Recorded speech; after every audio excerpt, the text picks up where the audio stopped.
This is the second date update. Listen up. Dear Ryan and Sisney, our friend set us up because they thought we had a lot in common. We went out for a beer at a bar. We had a lot of fun. He did not text me for 3 days, and I thought maybe he didn't want to look desperate. So I texted him, and he's not responded. It's been 2 weeks, and it's killing me to know why he has disappeared. So the friend set him up, went out, and then nothing. But the friend has disappeared too. So weird, right? What happened? This is from Avery in Pasadena. Oh, Avery, I like that name. I have a friend named Slade. Whose sister's named Avery. Oh, okay. That makes sense. Well, you got to wait for it. Hi, Avery. Good morning. How are you? Hey, I'm good, thanks. Good. So you went out, you had fun, and then 3 days, no text. So you texted him and nothing. So not only has he disappeared, but your friend that set you up disappeared too?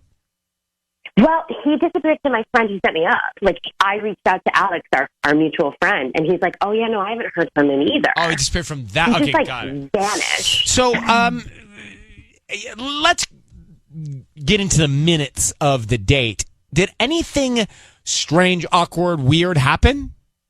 No, it was great. It was really casual. We just got a beer and hung out, but we talked a ton. We got to know each other. Did you ask, or did he ask any questions that might have been off-putting? No, not at all. I mean, I've gone through this in my head, and I just can't think of anything weird that happened. He's super smart. He's charming, and we had a good time. Did you guys kiss? No. But we had a very friendly hug at the end. It kind of felt like, it definitely felt like we would see each other again, because it was a good time. Let me put you on hold. And how old is this guy? I want to say he's 27, 28. All right. Friendly hug. I don't know. Okay, got it. We got the details. Hang on one sec. We'll make the second day update call. We're going to call him, and she'll listen in next. All right, so here we go. Avery's on the phone. She goes out with this guy, had a beer, had a good time. He did not text her for 3 days, so she reaches out. She didn't want to look desperate. She reaches out, and he's vanished. And they got set up by a friend who also has not heard from this guy. Right. And she can't think of anything retracing her steps that really went wrong. So, Avery, we're going to call him, and I'll ask him what happened. You'll listen to this, but be quiet, okay? We want you to hear it all first. Here we go.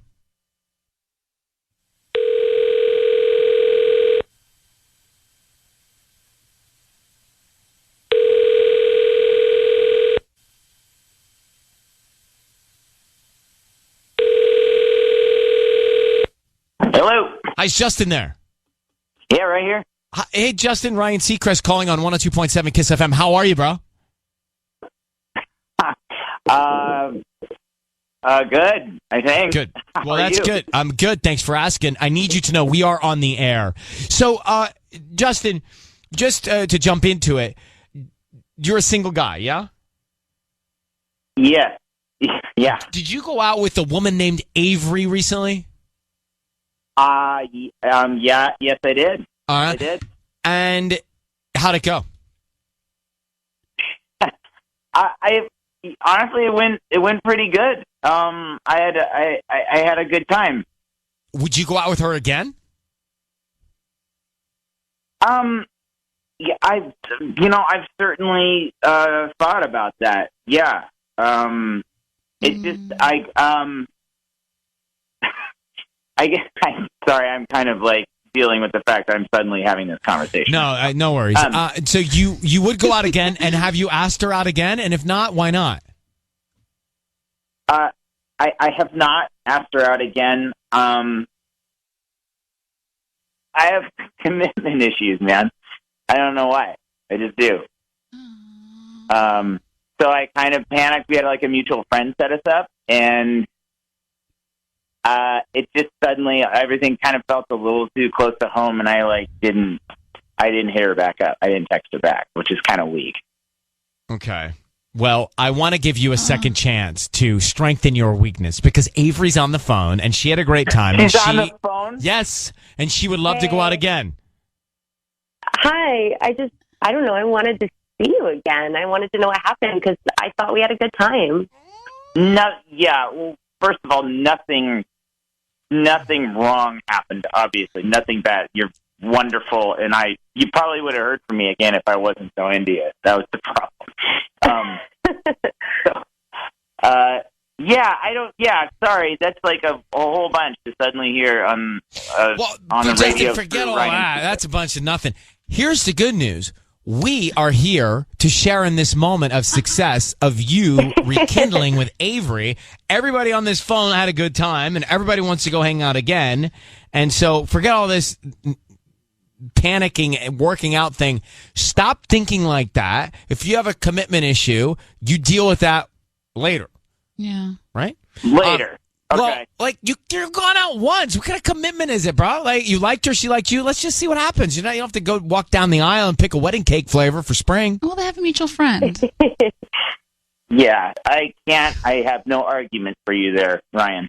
Right. So, what about the mutual friend, Tanya? I'm just saying I understand. Like if in his mind he really liked her and then he started panicking and then expected the worst and then just backed out completely because they have a mutual friend. He didn't want to. Oh my gosh. With all of this neurotic. Hi, flow. have you met me? Have you met us? I get Justin. It's like looking in a mirror. All right. Well, so Justin, Avery, we'd like for you in this moment to commit to going out again if you wish and wish you. I do, yeah. Done. I think Best there second needs date to be- update ever. Yeah. All right. We're going to let Wow, you go. awesome. All right. You guys, you know how to reach each other. Tinder. Yeah, No, I'm we do. kidding. You might not know this, but I do have her number, and I can easily get a hold of her. Perfect. Well, then this is where we get off the phone and you guys use each other's numbers. All right. Yeah. Okay. All right. You guys, Thanks, have fun. Bye. It's our pleasure. Best second date update ever. Yeah, look at that. He's panicked because he liked her. I mean, it makes me nuts. I know, but I get it. He panicked because he liked her. This is kind of great, and anything that's this good worries me. We just did a second date update, which somebody's think it's the worst idea. Today actually was a great idea. Yeah. Avery and Justin, they went out. There was a dropping of the ball, and then turns out that they're going out again together. So it was actually a good and happy ending for our second date update couple. Here is what happened minutes ago. I have commitment issues, man. I don't know why. I just do. So I kind of panicked. We had like a mutual friend set us up, and it just suddenly everything kind of felt a little too close to home, and I didn't hit her back up. I didn't text her back, which is kind of weak. He blew her off because he had a great time. Right. Now, think about that. He blew her off because everything went magically. Think about that. Now, granted, the guy's commitment issues, well, you're just starting to see this person. The only thing that you can think about is that a mutual friend did set them up and he doesn't want to, I guess, hurt that friendship. Yeah. But nonetheless, bro, do you know how hard it is to have a good time and connect with somebody? Don't be so greedy. Part of my brain says. Yeah, it seemed a little premature, but I do understand it. Noe, good morning in Downey. How are you? Good. How are you? I'm solid. Thank you for asking, though. Now, you can relate to this? How so?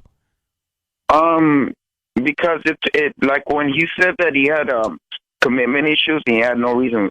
He had no reasons why. Yeah.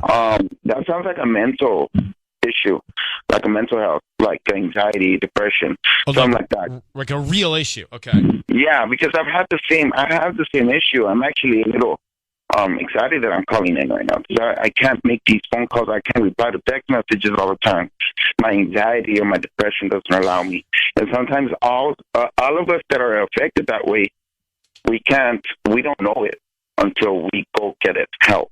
I see. Now, so let me ask you, Noah. So, for example, in your situation, I love that you picked up the phone and called in and you're on the air. And, I think that's great. So you have the ability to overcome some of this. How do you get to that place for yourself? Well, I didn't even know. My wife suffers from schizophrenia, which is the reason why I fell into depression. And my anxiety level went so extremely high. But I didn't know what was going on with me. I was only focusing on my wife. And even those people that don't have a significant other that way, we don't know when we're suffering those type of things. We don't know it. You don't know because you're living it. You're in it. Right. There's not someone there to give you perspective from the outside. Right, and the outside people like yourself, of everyone else, is just like, what the hell is going on with this person? Why aren't they showing up? Or why aren't they calling me back? Or are they mad at me? Or what's going on with this person? But in reality, they have their own issues to deal with, like myself. And we all do. Well, how's your relationship? How's your relationship with your wife now? It's better than ever. Good. Better than ever. And the reason why is because I educated myself with mental illness.